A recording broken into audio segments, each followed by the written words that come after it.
नमस्कार.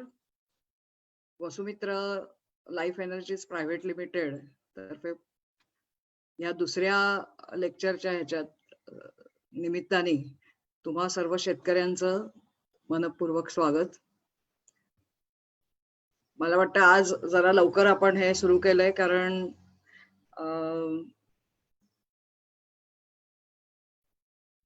सकाळीच शेतकऱ्यांना जास्त वेळ असतो, नंतर दिवसभराच्या कामात त्यांना तो फार वेळ होत नाही हे प्रत्यक्षात हे फेसबुक लाईव्ह बघायला.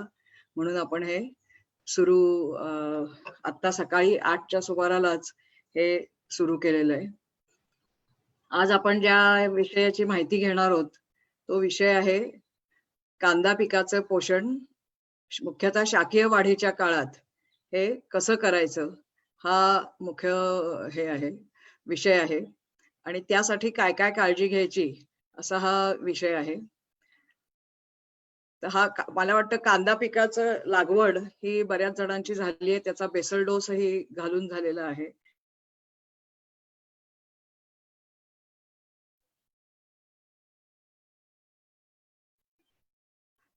तर त्या बेसल कांदा रोपही लावून झालेली असतील, बेसल डोसही घालून झालेला असेल आणि त्या संदर्भात आपण हे आता मुख्यतः माहिती घेणार आहोत की हे पोषण कसं करायचं.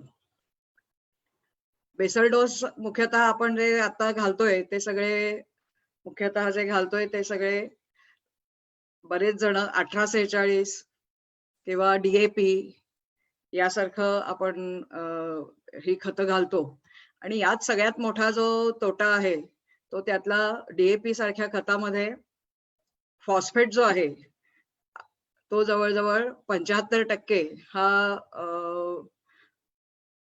फिक्स होतो.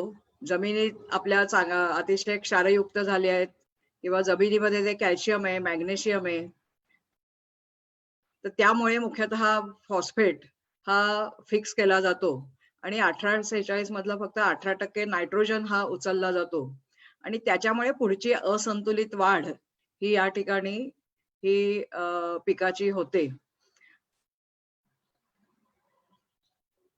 आपण या दृष्टीने हे जर 1846 मधला 46% फॉस्फेट हा जर फिक्स झालेला असेल तर मुख्यतः पुढे काय काळजी घ्यायला लागेल, पुढच्या काळात कसं व्यवस्थित पोषण होईल कांद्याचं या दृष्टीने विचार करायला लागेल. कारण हा जर नायट्रोजन जास्त झाला तर पात हिरवी होईल, पातीची कदाचित उंचीही वाढेल, पण पात कडक होणार नाही आणि त्याच्यामुळे कारण फॉस्फेट डेफिशियन्सी ही तयार होईल. हा मुख्यतः यातला प्रश्न आहे आणि म्हणून वसुमित्र लाईफ एनर्जीज प्रायव्हेट लिमिटेडनी काही प्रॉडक्ट्स तयार केलेले आहेत की ज्यातला फॉस्फेट अपटेक होईल आणि नायट्रोजन आणि फॉस्फेट याचं संतुलित पोषण या ठिकाणी हे होऊ शकेल.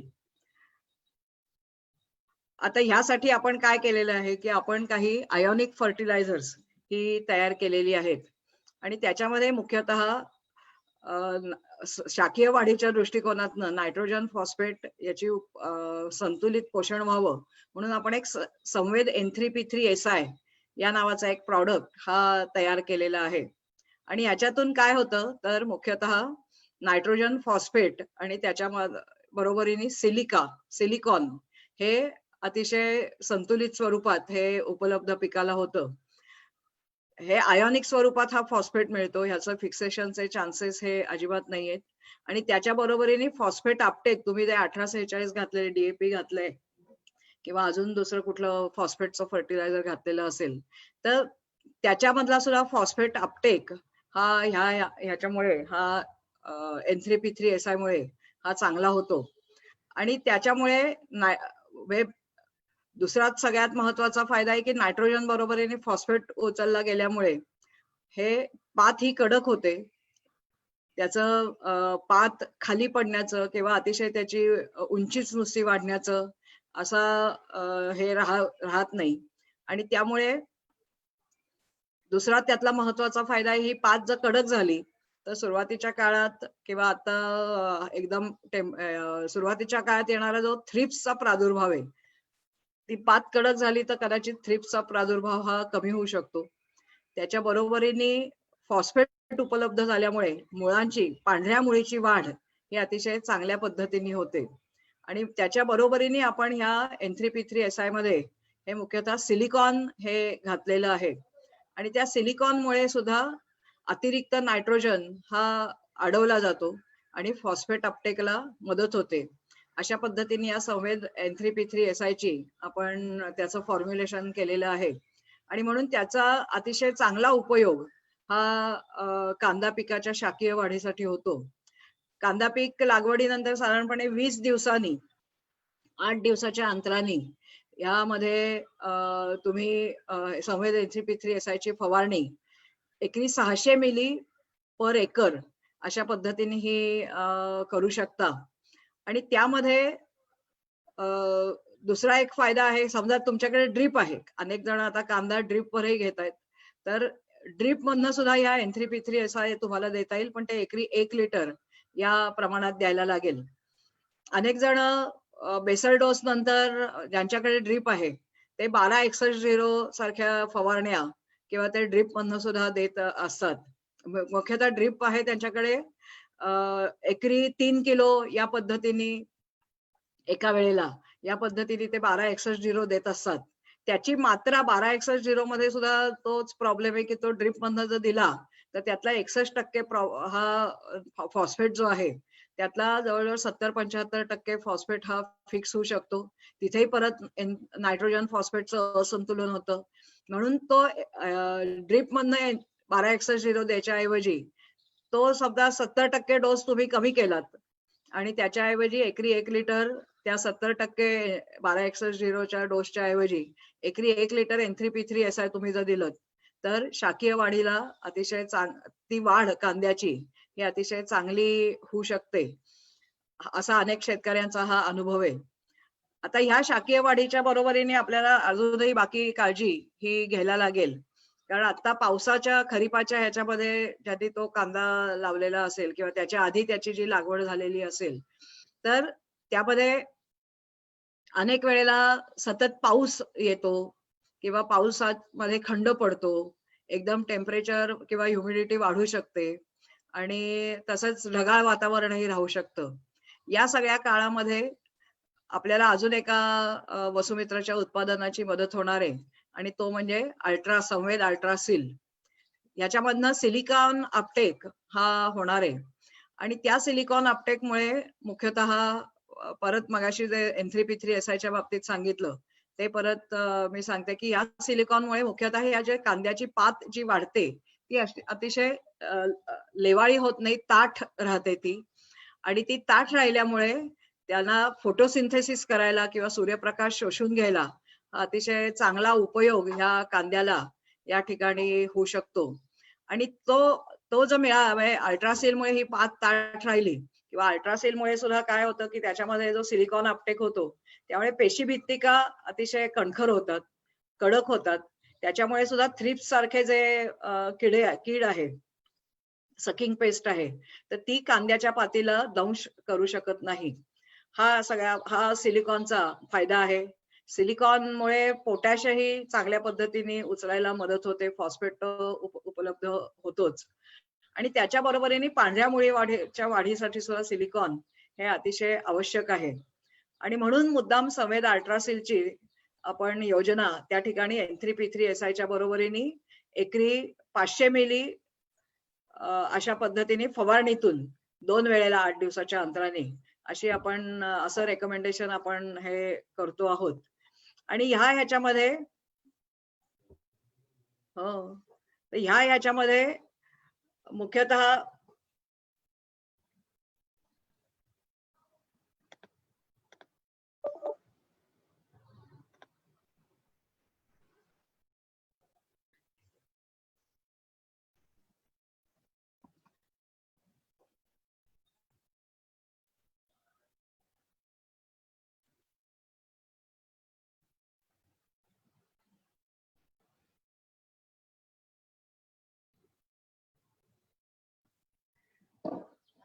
दुसरा एक ह्या अल्ट्रासीलचा असा फायदा आहे की फुटवे भरपूर फुटतात, कीड रोग प्रतिकार शक्ती वाढते, आणि जर अजून एक त्याच्यातला महत्वाचा जो फायदा आहे की क्षारयुक्त जमीन जर असेल तर क्षारांचा ताण जाणवत नाही, कारण ह्या क्षारांना बाजूला ठेवून बाकीचे न्यूट्रिएंट अपटेक साठी ही करण्यासाठी अल्ट्रासिलचा किंवा सिलिकॉनचा हा उपयोग होतो. आणि या ठिकाणी सुद्धा जर वातावरणाचा जो ताण येईल, पावसात खंड पडला, अति पाऊस झाला तरी सुद्धा त्याचा ताण पीक सहन करू शकतं. मगाशी म्हटलं तसं संवेद अल्ट्रासिल वापरण्याचं प्रमाण जे आहे ते 500 मिली पर एकर 8 दिवसाच्या अंतराने 2 वेळा N3P3SI बरोबर तुम्ही हे देऊ शकता. याच्या बरोबरीने अजून एक आपण प्रॉडक्ट रेकमेंड करतो वसुमित्रच्या सगळ्या पद्धतीने ज्यांना कांदा हे करायचा आहे त्यांच्यासाठी. तर त्यामध्ये तो जो हे आहे ते संवेद अल्ट्रा CO2 हा प्रॉडक्ट आहे. आणि याचा एक फायदा असा आहे की मुख्यतः या शाकीय वाढीच्या काळात किंवा एकूणच कुठलंही पीक जेव्हा आपण घेतो त्यावेळेला फोटोसिंथेसिसची अतिशय गरज असते. त्याच माध्यमातून पीक स्वतःचं अन्न करतं आणि त्या उत्पादनही कांदा असेल किंवा अजून कुठलं पीक असेल तर ते घेण्याची कपॅसिटी, एफिशियन्सी ही पिकाला मिळत असते. आणि संवेद अल्ट्रा CO2 चा इथेच अशा पद्धतीने उपयोग होतो. मुख्यतः पावसाचा आता जो खरीपाचा सीझन आहे त्या ह्याच्यात अनेक वेळा ढगाळ वातावरण राहतं, खूप ऊन पाऊस पडतो. त्यावेळेला फक्त सूर्यप्रकाशच शोषून घेतला जात नाही असं नाही, तर फोटोसिंथेसिस साठी आवश्यक कार्बन डायऑक्साईड सुद्धा नीट शोषून घेतला जात नाही आणि त्याच्यामुळे प्रकाश संश्लेषण नीट होत नाही. आपल्याला माहिती आहे की प्रकाश संश्लेषणासाठी 3च गोष्टींची तशी आवश्यकता असते मुख्य, ती म्हणजे कार्बन डायऑक्साईड, पाणी आणि सूर्यप्रकाश. तर हा CO2 जरी शोषून घेतला गेला नाही तरी फोटोसिंथेसिस नीट होत नाही. आणि म्हणून आम्ही त्यासाठी तो शोषून घ्यायची पिकाची शक्ती वाढावी म्हणून हा अल्ट्रा CO2 हा प्रॉडक्ट तयार केलेला आहे. त्यामुळे ती CO2 शोषून घ्यायची क्षमता वाढते, जमिनीतून मुळं पाणी शोषून घेतात आणि अगदी कमी सूर्यप्रकाशात सुद्धा किंवा कमी CO2 अवेलेबल असला तरी पानांच्या आजूबाजूचा जो CO2 आहे तो पीक व्यवस्थित शोषून घेऊ शकतं. त्याच्यामुळे कांद्याची पानं, पाती ज्या आहेत त्या मोठ्या रुंद होतात, कडक होतात आणि तेच कार्यक्षमतेने झाल्यामुळे पानांवरची काळोखी वाढते. आता इथे काळोखी जी आहे ती नत्रामुळे येणारी काळोखी वेगळी आणि CO2 ऍब्सॉर्ब केल्यामुळे येणारी काळोखी याच्यात फरक असतो. नायट्रोजनमुळे जी काही हिरवेपणा येतो त्यामध्ये अनेक वेळा लुसलुशीत असतात पानं, पण कार्बन आणि नायट्रोजन, CO2 आणि नायट्रोजन याचं जर संतुलित शोषण झालेलं असेल तर ही कडक असतात पानं आणि त्याच्यामुळे फोटोसिंथेसिस वाढलं की वाढ अतिशय वेगाने आणि संतुलित ही होऊ शकते.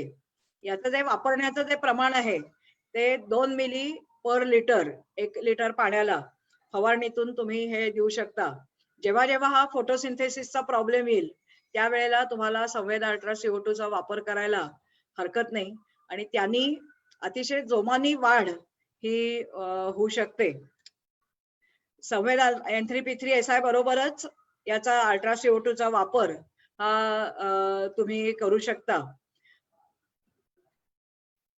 अधिक माहिती जर तुम्हाला याविषयी अजून माहिती आहे, या शाकीय वाढीच्या काळात अजून काय काय आवश्यक आहे, हे प्रॉडक्ट्स कुठे मिळतील याच्यासाठी जर तुम्हाला काही संपर्क करायचा असेल तर हे नंबर नाशिक, अमरावती, बाकीचा विदर्भ आणि खानदेश यासाठीचे हे नंबर हे तुम्हाला दिलेले आहेत. आमचे वसुमित्रचे सगळे प्रतिनिधी त्या ठिकाणी आहेत आणि ते तुम्हाला तुमच्या शेतावर येऊन सुद्धा त्या संबंधीची माहिती किंवा फोनवर सुद्धा ही माहिती ही देऊ शकतात. धन्यवाद.